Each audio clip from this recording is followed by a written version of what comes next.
আসসালামু আলাইকুম, ঈদ মোবারক।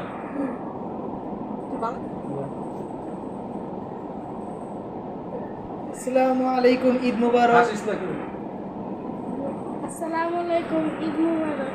আয়া ঠিক করে দিয়ে দিবে। আসসালামু আলাইকুম, ঈদ মুবারক। পাঞ্জাবি দেখা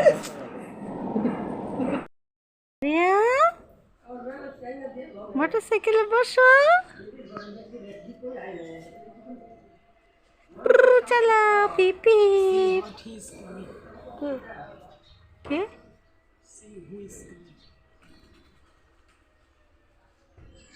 দেখি না,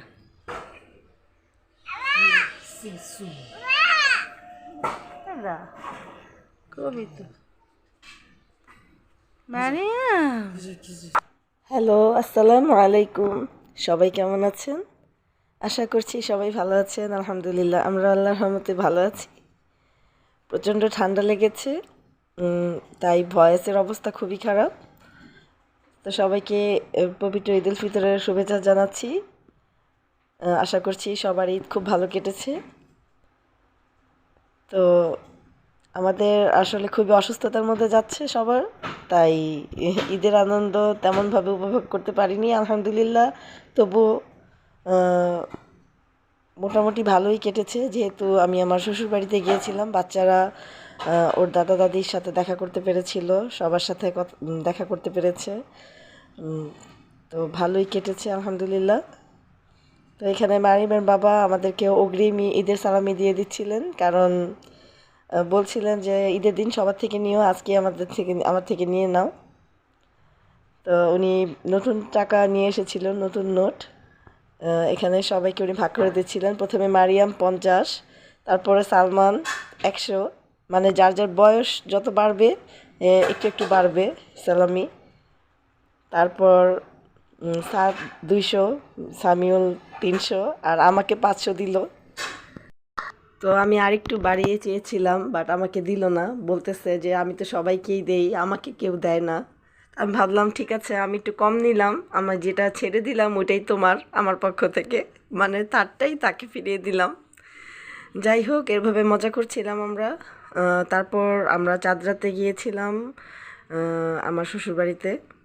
সেখানে যে আমরা ঈদে জামাতে সালাত আদায় করেছিলাম, ঈদের নামাজ সবার সাথে অনেক বড় ঈদগাহের মাঠে আলহামদুলিল্লাহ। তারপরে দুপুরবেলা এখানে বাচ্চারা পাঞ্জাবি চেঞ্জ করে ওরা আবার শার্ট প্যান্ট পরে নিল। অনেক সবার কাছ থেকে হলো সালামি পাচ্ছিল, এনে এনে আমার কাছে আবার জমা রাখছিল। তো বলছিল বাসায় গেলে আমাদেরকে কিন্তু দিয়ে দিবা, এখন তোমার কাছে রাখো। আমি বললাম ঠিক আছে। তো এভাবেই ওরা ঘোরাফেরা করছিল।